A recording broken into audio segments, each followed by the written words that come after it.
मैं स्वीटी और आप देख रहे हैं एनबीसी 24। बिहार में लोकसभा चुनाव के 40 सीटों के कल मतगणन जारी हो गया और ऐसे में यानी परिणाम जारी हो गया। ऐसे में आपको बता दें कि 40 में से 30 सीट एनडीए को मिला, तो वही जिस तरीके से महागठबंधन को 9 सीट मिली है और वही निर्दलीय पप्पू यादव को 1 सीट मिली है। ऐसे में अब कौन किससे आगे निकला और कौन किससे पीछे, ये इस वीडियो में हम आपको विस्तार से बताएंगे। लोकसभा चुनाव का परिणाम घोषित हो गया है। बिहार की 40 सीटों में 30 सीटों पर एनडीए की जीत हुई है, 9 सीटों पर इंडिया गठबंधन की जीत हुई है, 1 सीट पर निर्दलीय पप्पू यादव ने जीत हासिल की है। कुल मिलाकर देखें तो इस बार इंडिया गठबंधन का रिकॉर्ड अच्छा रहा, वही एनडीए अपने लक्ष्य से काफी पीछे रहा।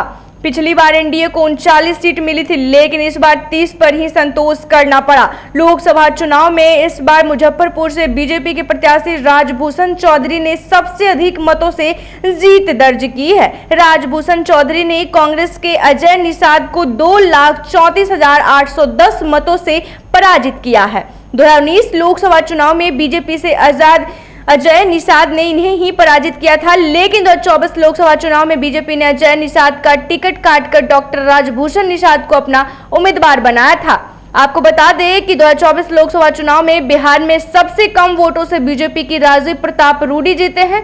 राजीव प्रताप रूडी ने सारण से राजद प्रत्याशी और लालू प्रसाद यादव की दूसरी बेटी रोहिणी आचार्य को 13,471 मत से पराजित किया है। रोहिणी आचार्य पहली बार चुनाव लड़ रही थी। बिहार में एनडीए के घटक दल 40 सीटों में बीजेपी 17 सीटों पर, जदयू 16 सीटों पर, लोजपा 5 सीटों पर और उपेंद्र कुशवाहा की पार्टी 1 सीट और जीतन राम मांझी की पार्टी 1 सीट पर चुनाव लड़ी थी। बीजेपी ने 17 सीटों में 12 सीट पर जीत हासिल की है, जदयू 16 सीटों में 12 सीटों पर जीत हासिल की है। लोजपा रामविलास सभी 5 सीट जीतने में कामयाब हुई है। जीतन राम मांझी अपनी सीट जीत गए, हालांकि उपेंद्र कुशवाहा हार गए। 2019 की तुलना की जाए तो 2024 में एनडीए को बिहार में 9 सीटों का नुकसान हुआ था। बिहार के 40 सीटों में इंडिया गठबंधन ने जो सीट शेयरिंग का फॉर्मूला तय किया था, उसमें आरजेडी 23, कांग्रेस 9, वामपंथी दल 5 और मुकेश सहनी की वीआईपी पार्टी 3 सीट पर चुनाव लड़ी थी। 2024 के चुनाव में राजद ने बिहार की 4 सीटों पर जीत हासिल की, कांग्रेस 3 सीटों पर जीत हासिल की, सीपीआईएमएल 2 सीटों पर जीत हासिल की। पूर्णिया की सीट पर निर्दलीय पप्पू यादव ने जीत हासिल की। 2019 की तुलना इंडिया गठबंधन को 8 सीटों का फायदा हुआ। आपको बता दें कि जिस तरीके से कल लोकसभा चुनाव के 40 सीटों के नतीजे सामने आ गए हैं, ऐसे में बता दें कि एनडीए को 40 में से 30 सीटें मिली और वही महागठबंधन की बात करें तो उन्हें 9 सीट पर जीत हासिल हुआ, तो वही निर्दलीय पप्पू यादव को 1 सीट से।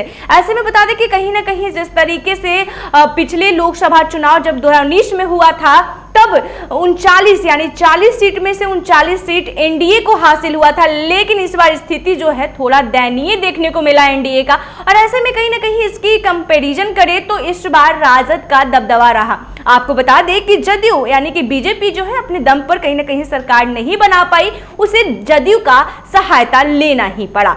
आपको बता दें कि जिस तरीके से बात करें काराकाट, जो सबसे ज्यादा हॉट सीट माना जा रहा था, जिसमें कयासों का बाजार गर्म था कि क्या पवन जो पावर स्टार पवन सिंह हैं उन्हें जीत हासिल होगी, लेकिन ऐसा नहीं हुआ। नहीं पवन सिंह ने जीत हासिल किया, नहीं उपेंद्र कुशवाहा ने। ऐसे में बता दें कि जिस तरीके से बात करें पटना के 2 लोकसभा क्षेत्र की, तो पटना के 2 लोकसभा क्षेत्र में मीसा भारती जो है वो जीत गई हैं। ऐसे ही तमाम खबरों के लिए देखते रहे एनबीसी 24। धन्यवाद।